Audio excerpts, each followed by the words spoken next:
New Life Interfaith Ministries Incorporated is a vibrant and active fellowship of believers. It's a word of faith, interdenominational, Christ-centered ministry who seeks to apply valid New Testament principles to the complexities faced by mankind today.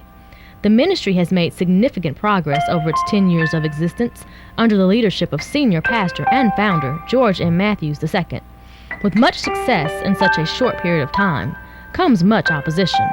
A lot of things have been heard, and a lot of things have been said, but this is the true story. The story of a man on a mission, and the body of believers he bridged together to accomplish a common goal. Sit back and take a look as we explore the history and inner workings of this dynamic ministry, a ministry that began in one of the most unexpected places, the state of Alabama.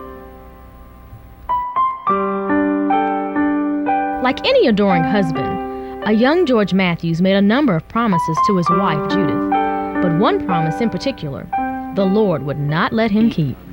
Getting to Alabama, first of all, was a real issue for me.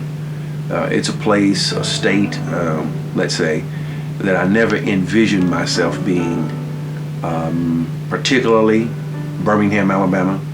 Alabama, the state of, I had challenges with because of my historical association. I just thought the state was full of bigots, people from the days of racial intolerance, and I really had challenges with that. I just believed it was a Jim Crow. I was trying to get away from saying it, but let's just say it, a Jim Crow state where people of color would be subservient and there was nothing they could do about it. But I was prevailed upon by my uncle, a man by the name of Elder Willie L. Mann, commonly referred to as Pastor Mann. And he was a real, in my opinion, apostle. He was a person that God had gifted to start churches, and people just gravitated to him. And he was my favorite uncle. As I grew up and got finished with college and I was working gainfully, I'm very proud of where I was working and very happy and satisfied there. At the couple of times or 3 times a year I'd see him, he began to talk to me about considering coming to Birmingham, Alabama. He knew that George was interested in ministry, and he was beginning to become a minister in Gainesville because he'd worked with his dad for so many years, and he was in Gainesville at this time, and he needed help. And so he started talking to his dad about whether or not he thought George would be interested in coming to Birmingham and helping him. And so he thought that would be a good place for him to start. He would laughingly decline the offer to minister in Alabama, but pretty soon would rescind his previous decision. Another man a relative of mine by the name of Bishop W.W. Matthews, past bishop of the Churches of God by Faith, and now Bishop Emeritus of that same group. He called me up in the city that I was living in, city and state I was living in at the time, and he said he was going to come to the church where I was attending because junior bishop, his assistant, was the pastor there. And he said he was going to come there and preach that Sunday morning at that church and be with them. And that afternoon, he wanted to speak with me. Well, he knew how I respected him. I honored his request, and I had lunch with him that afternoon. And I remember it. It was a cloudy, kind of overcast afternoon. And I met with him.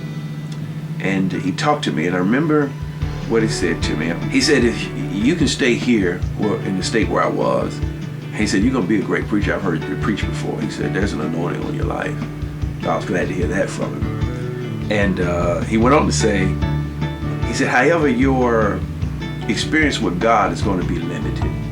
He said, most people that see you here will believe that you're making it off your dad's reputation. My father was a minister as well, and he was in that same church denomination all of his life. He was a number 2 man, hierarchically speaking, and the bishop was pointing out to me, he said, people will think you're making it because of who your dad is. He said, I believe that you need to take this slot in Alabama, move there, and go to work for God. He knew how much I valued his words. And so that's all that needed to be said. because that man said so, I decided that I would accept the challenge and do what my uncle had asked me to do.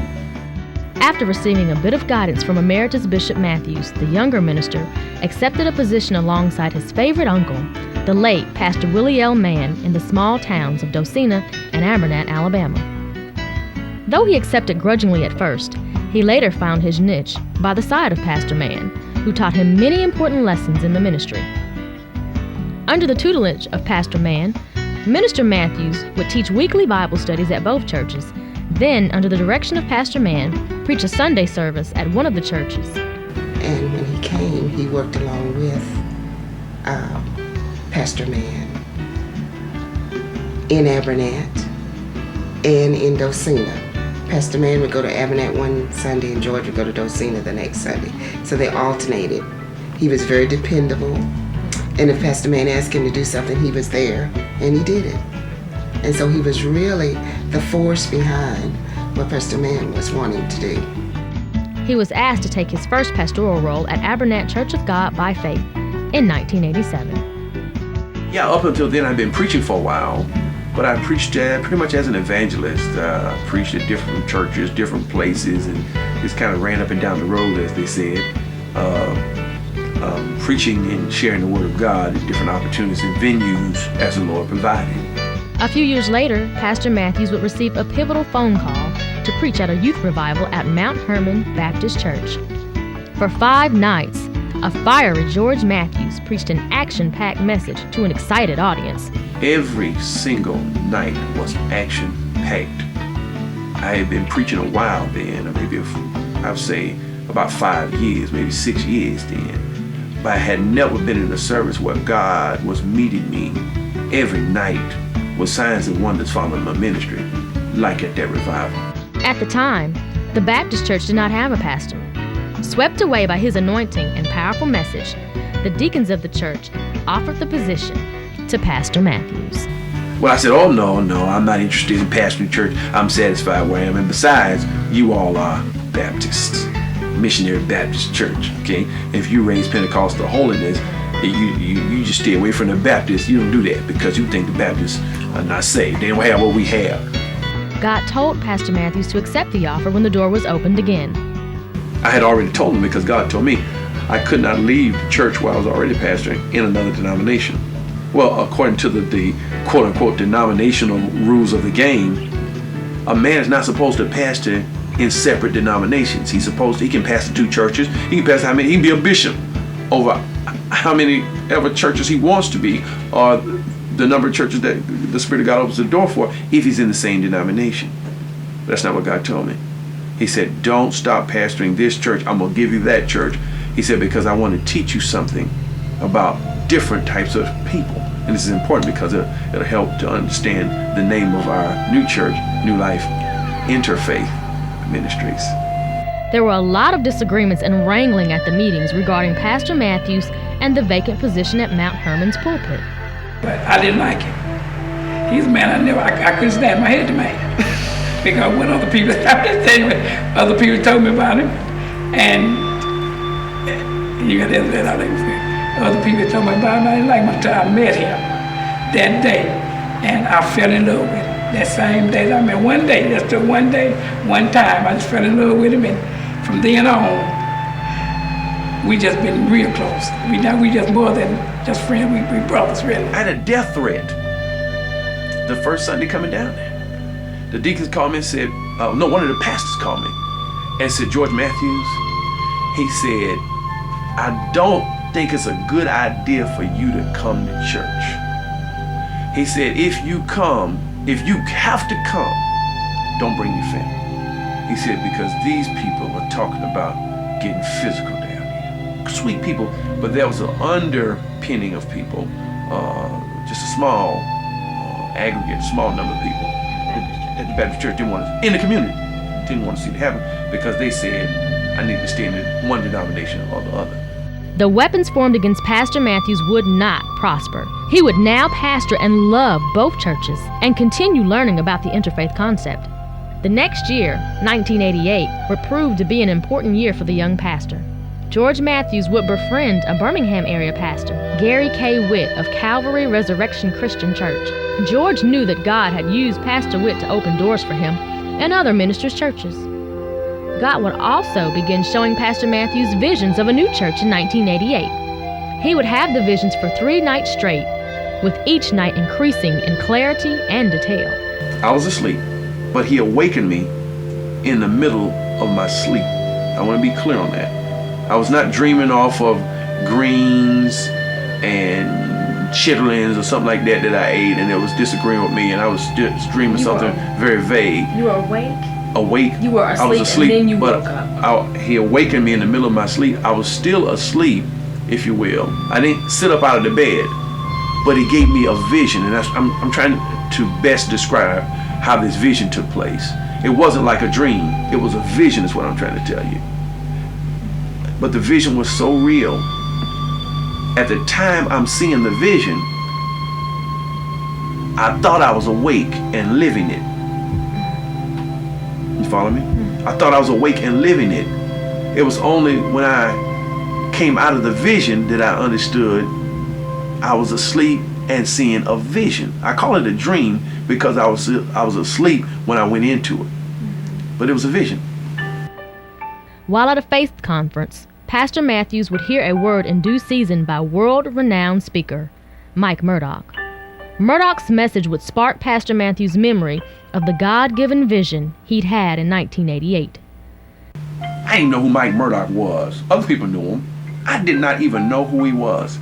But in 1991, that man walked out on the stage, and one of the first things he said out of his mouth, after all that procrastination, he says, if you want something you never had, you must do something you've never done. The moment those words rolled off his lips, I'm sitting there and I'm transfixed again. The Spirit of God said, George, he said, you remember that vision I showed you in 88? He said, it's time for the vision to have some legs. Now, armed with a vision, an assignment, and a heavenly mandate, Pastor Matthews embarked on a new endeavor. I think the biggest thing was just really not knowing, what was ahead. But I'm not really afraid of challenges. So when he told me, I sort of felt like it would be coming at some point. And when he told me, it didn't really catch me off guard totally. And I thought I was going to be really upset about it. I thought I was going to really cry because I'd already thought about it, But when he told me, I had total peace about it. I really had peace. In 1991, he would begin a Bible study at the Econo Lodge in Bessemer, Alabama. As the Bible study grew, so did New Life Outreach Ministries and its vision. With teachings on a new beginning and tithes and offerings, Pastor Matthews would begin training the faithful people that attended the weekly Bible study and find himself stretched as he balanced the ministry, family, secular work, and 2 churches. Though facing many challenges, his hunger for the word deepened.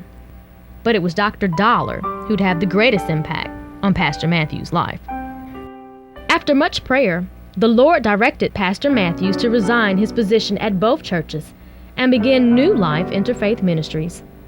This new church would be comprised of followers from the Econo Lodge Bible Study Group and the 2 churches. He would also complete the necessary legal documentation to make his ministry official. The only thing he needed was a building. Matthews founded in downtown Bessemer at 1823 6th Avenue. Much work needed to be done, however, before its doors could officially open. Yeah, we worked long hours, but we were on a mission, so it didn't seem like it was more so work as it was us getting something accomplished. And I think that's basically where we are now. We're still accomplishing things, so it's not so much the work part of it. That's for us. We have different things that we want to see accomplished, so that's our mission.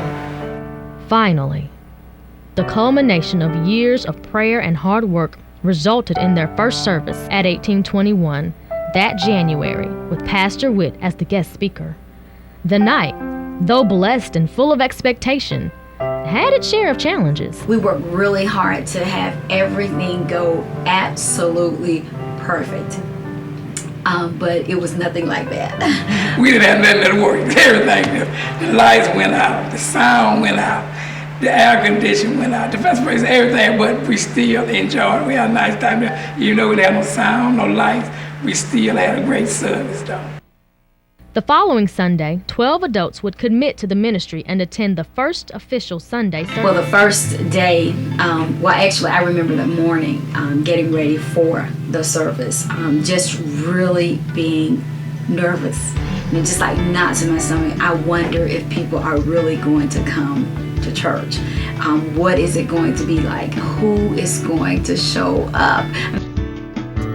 For an entire 5 months, George Matthews taught the vision of New Life Interfaith Ministries. It was with these faithful 12 that the foundation for the ministry would be laid. We treated what we had then, we treated our closet like it was a cathedral.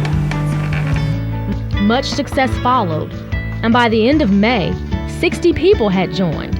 By the end of the year, 125 people were added to the roster as full-fledged members. After the first year and a half, Pastor Matthews began teaching on giving in order to strengthen the reserves for ministry building projects. They immediately began searching for the new location. Unbeknownst to them, God would have them take on the task of building an entirely new structure. One day we left service, Miss Matthews and myself, she was like, well, I want to go look at this church. When we're looking at this church, there's a church around the corner from where we were. When we got in the car, that street's like a one-way street. So instead of turning left to go back and go around the corner and go to the church, we turned right and we went around and we went by this empty lot. And she was like, hey, we rode by here before. She's like, this lot is empty. In 1996, the groundbreaking service for the new building took place. And as history would repeat itself, Pastor Witt was once again chosen as the guest speaker for the occasion. Remarkably, while still in their 4th year, the young ministry moved into their brand new building. This time, Pastor Matthews' spiritual father, Dr. Creflo A. Dollar Jr., was the featured speaker. Since 1997, God has continued to expand the ministry. At present, New Life encompasses over 1,000 members, in addition to operating numerous auxiliaries and outreach programs. God gave me incredible people. These people are fabulous. Yeah, I have my challenges as a pastor, but these people, I'm telling you, I've been around a little bit, but the people in my church, great people. When they had no reason to believe in me, they believe it touches me. They believe, they bought into the vision, and they said without argument, Pastor, if that's what God has said, that's what we'll do. And that's how we've been able to do what we've been able to do. This ministry has been born on the backs of great people.